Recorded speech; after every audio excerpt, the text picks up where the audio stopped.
Okay, what's the best way to improve your marksman weapons and mid-range shooting in the aim trainer and R5 Reloaded? I guess I'll show you. The first thing to do is to change your guns. We don't have the Nemesis and we don't have the bow check and we don't have the 30-30, but it's fine because a lot of the skills are incredibly transferable to the different weapons. I like to choose one burst weapon, which is a hemlock, and then the secondary weapon as maybe the triple take or the sentinel, depending, or the longbow. You can still do the G7, but the G7 is in the care package weapon right now, so triple take is pretty meta.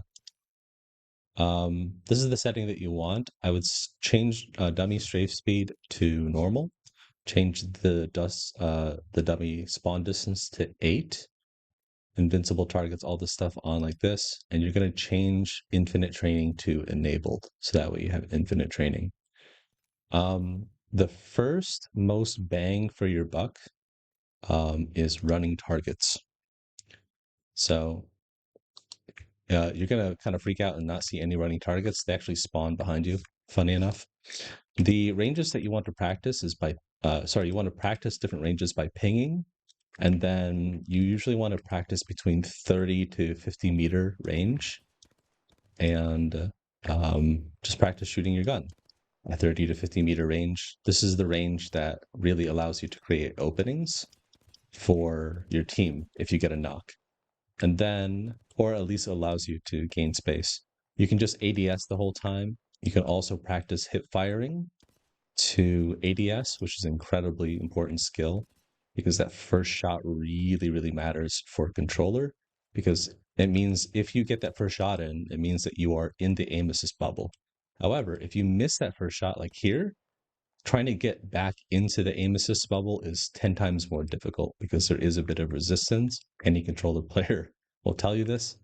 And trying to catch up to a target is a little difficult.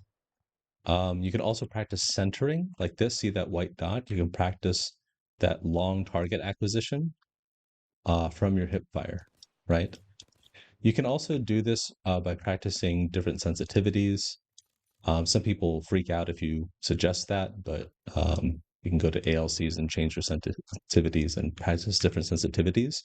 What the different sensitivities does is it doesn't necessarily make you a better aimer. What it does is it provides your brain and yourself different information and new and novel information to make better decisions because aiming is decision making.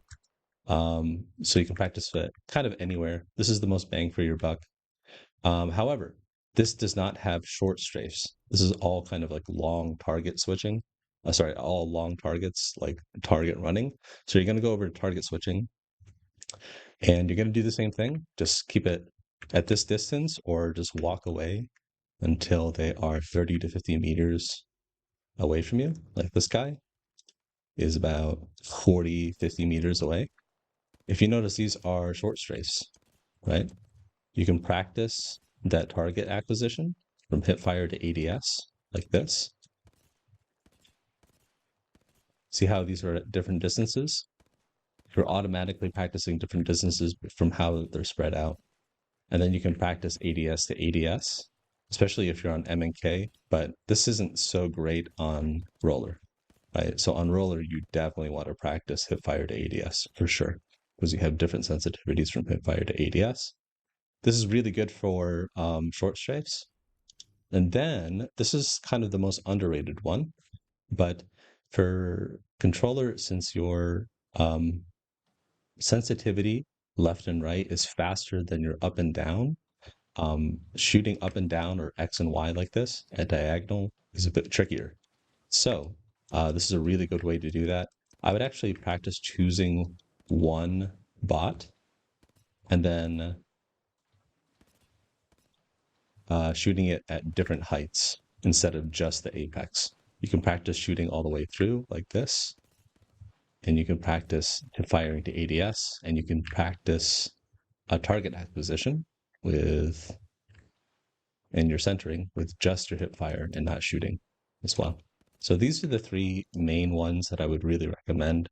If you don't want to use the movement recorder, and kind of just turn off your brain, I would recommend doing this for a couple hours each day if you really want to be a master at creating openings over the next couple of months. That's all I got for you. Hope that helps.